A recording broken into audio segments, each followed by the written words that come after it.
We will be laying charges of fraud, corruption and racketeering against these delinquent directors and executives who have been involved in the looting and plundering of VBS Mutual Bank.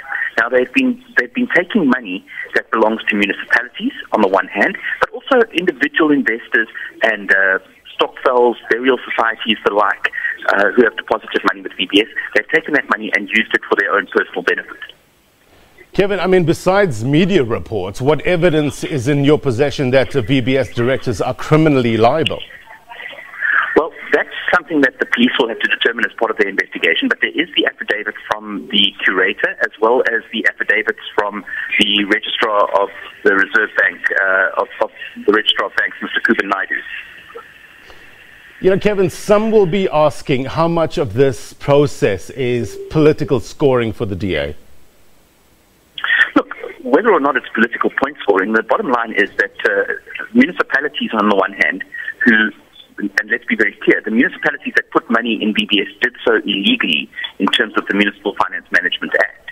But on the other hand, the money that they put there has gone. And that's about 1.5 billion rands worth of municipal deposits that could have been used for service delivery in those municipalities. And they're some of the poorest and worst performing municipalities in South Africa. We're talking places like Kiani. We're talking places like Bembe District, where we've seen all the violence around Buwani and Malumulele.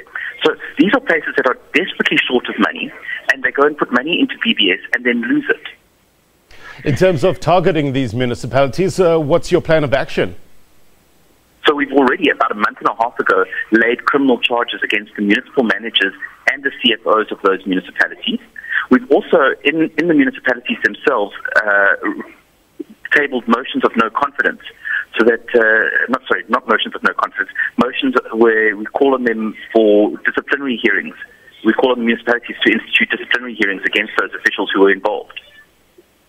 So ultimately, what do you like to see here? What's the aim here? The aim is to hold those who are responsible for looting our state entities, our municipalities, our financial institutions fully accountable and making sure that they face the full might of the law.